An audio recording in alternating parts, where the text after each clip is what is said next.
Bonjour, je vous présente une petite vidéo pour parler une fois de plus de la théorie polyvagale, mais aussi pour en évoquer succinctement ses limites. Alors, comme vous le savez peut-être, notre système nerveux central, dont le système nerveux autonome constitue une partie, recueille à chaque instant tous les signaux qui proviennent de l'environnement, ainsi que ceux qui émanent de notre organisme, afin de les interpréter en termes de niveau de danger ou de sécurité.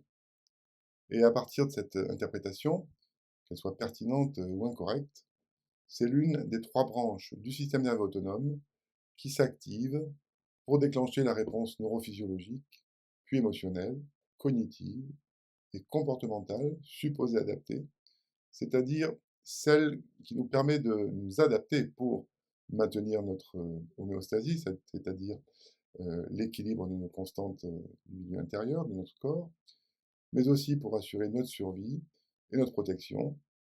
Et enfin, si tout cela est atteint, nous permettre de nous engager dans des relations interpersonnelles constructives et positives. En effet, la théorie polyvagale stipule qu'il y a trois modes de réaction face à une situation.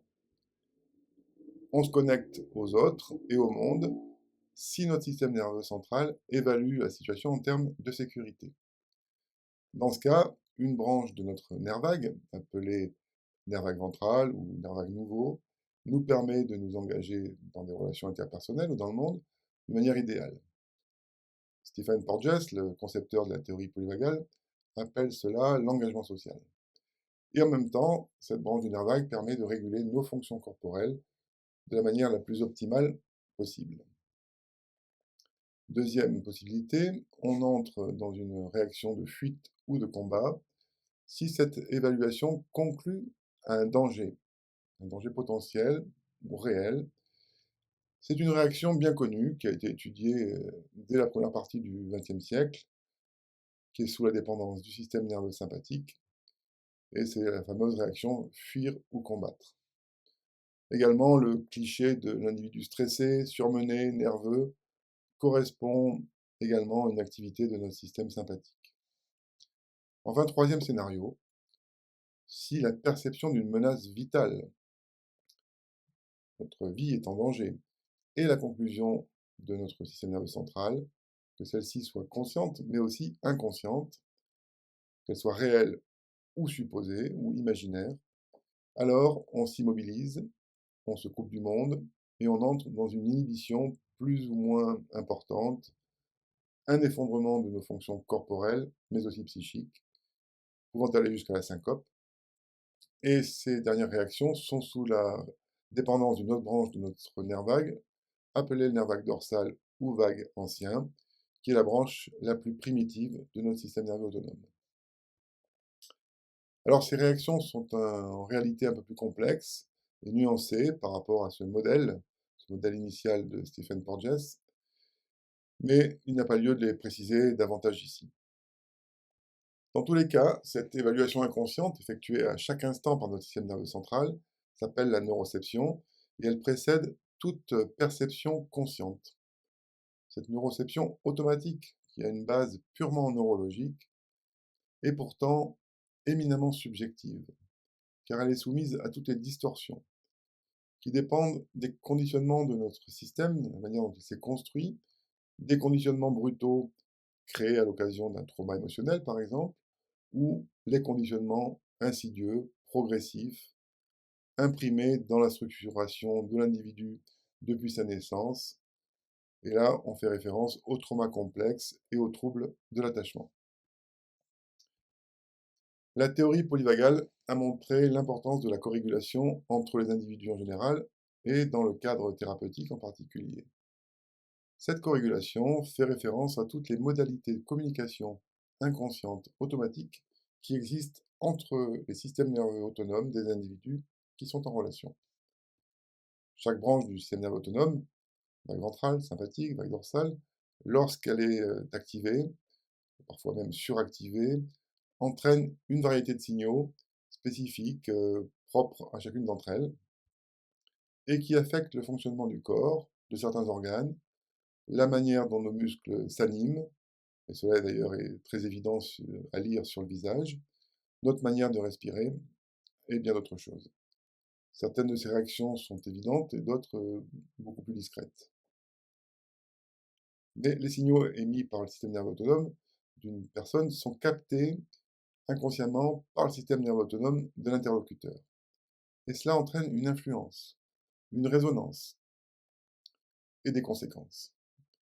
Si le thérapeute en est conscient et est capable de maintenir son système dans un état d'équilibre au plus haut niveau, non seulement il ne risquera pas d'être affecté négativement par les réactions dysfonctionnelles et émotionnelles de son patient, mais de surcroît, en restant ancré dans un état vague ventrale, va pouvoir favoriser automatiquement l'équilibre ou le retour à l'équilibre du système nerveux autonome de son patient, afin de lui permettre une meilleure adaptation, tant psychique que somatique.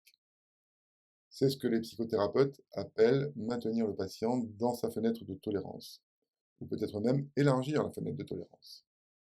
Si les apports de la théorie polyvagale demeurent pertinents dans bien des cas, en particulier pour expliquer les modalités de fixation d'un traumatisme émotionnel, ainsi que ses séquelles, cette théorie possède néanmoins des limites et ne rend pas compte de toutes les causes et de tous les aspects des souffrances de l'être humain. Un autre paradigme important énoncé par Stephen Porges, c'est que l'être humain obéit à deux besoins fondamentaux, qui sont le besoin de survivre, qui s'appuie sur l'instinct de survie, et le besoin de connexion humaine.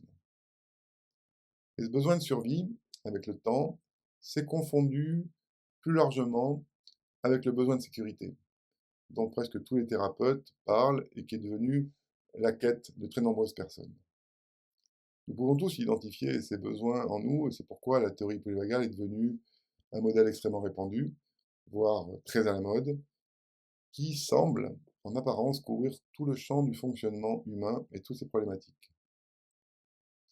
Mais comme toujours, avec la vulgarisation et la diffusion en masse d'une idée et d'un concept, lorsqu'ils s'élargissent, ils deviennent flous et imprécis à force de tout vouloir expliquer, de tout vouloir englober.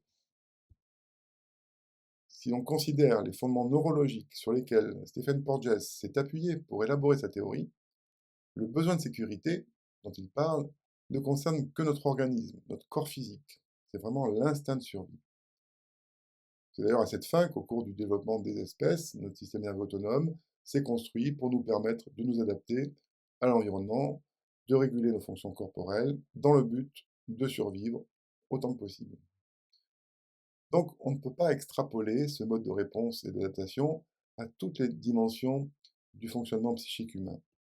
Car en tant qu'être humain, nous avons une caractéristique qui nous différencie des autres animaux, c'est la conscience autoréflexive. Conscience de conscience. C'est pour cela qu'on s'appelle Homo sapiens sapiens. Et ainsi, nous pouvons observer les contenus de notre conscience. En l'occurrence, nous pouvons nous imaginer mourir. Nous pouvons nous représenter notre propre mort, notre propre disparition. Et ce qui permet cela, c'est ce qu'on appelle le moi, le jeu, cette entité psychique, ce complexe psychique, le moi. Alors, au-delà de l'instinct de survie, ce qui est encore plus déterminant chez nous, c'est la peur de disparaître, la peur de ne plus être, la peur d'entrer dans un néant anticipé imaginairement. Donc vous voyez que nous sommes déjà au-delà de la pure neurologie sur laquelle s'appuie la théorie polyvagale originellement. Et puis il y a davantage. Ce besoin de sécurité ne concerne pas uniquement notre dimension physique corporelle, mais il affecte deux autres dimensions de notre nature humaine, deux autres besoins qui s'appuient sur deux autres peurs, qui sont des déterminants tout aussi puissants, peut-être même plus, chez un grand nombre d'entre nous. Je décris donc l'axe plaisir-aversion qui correspond au besoin de plaisir et à la peur de souffrir, qui s'appuie neurologiquement sur les circuits de récompense en particulier. Nous sommes tous câblés pour éviter la souffrance et pour rechercher le plaisir. Alors c'est aussi partagé, en tout cas partiellement, avec le règne animal. Mais chez nous, être humain, l'apogée de tout cela, c'est vraiment le besoin d'être aimé. Et la peur de ne plus l'être, la peur d'être abandonné. Ça aussi, on peut le développer davantage, ça constitue une dimension majeure de notre besoin de sécurité. Sécurité affective dans l'amour partagé, reçu et donné avec les autres. Et puis encore une autre dimension que j'ai identifiée comme étant l'axe de l'estime de soi, avec un besoin d'être puissant, un besoin d'être capable, un besoin d'être en capacité, et corrélativement la peur d'être sans valeur, la peur d'être impuissant. Pour nous sentir sécures, nous avons un besoin tout aussi radical d'avoir un niveau de self-esteem suffisant, qui passe bien sûr par l'estime que nous renvoient les autres ou que nous pensons que nous renvoient les autres. Et puis également sentir, de nous sentir en capacité d'un certain contrôle sur le monde, d'une certaine emprise sur le monde, du moins sur notre petit monde personnel. Et il n'y a rien de plus délétère que le sentiment d'impuissance. Alors ces notions, ainsi que d'autres qui se réclament des caractères ontologiques de l'être humain, aussi bien dans ses dimensions psychiques que spirituelles, sont à mon sens fondamentales si l'on veut élargir son horizon sur tous les aspects de l'expérience humaine, y compris ceux qui concernent sa manière de réagir aux difficultés et aux souffrances qui sont des dimensions inévitables de l'existence. Le trauma émotionnel en fait d'ailleurs partie. Toutes ces idées seront développées à l'occasion de séminaires, par exemple, mais elles sont également présentes dans mon dernier ouvrage intitulé De l'homme animal à l'homme divin, aux éditions Publishroom.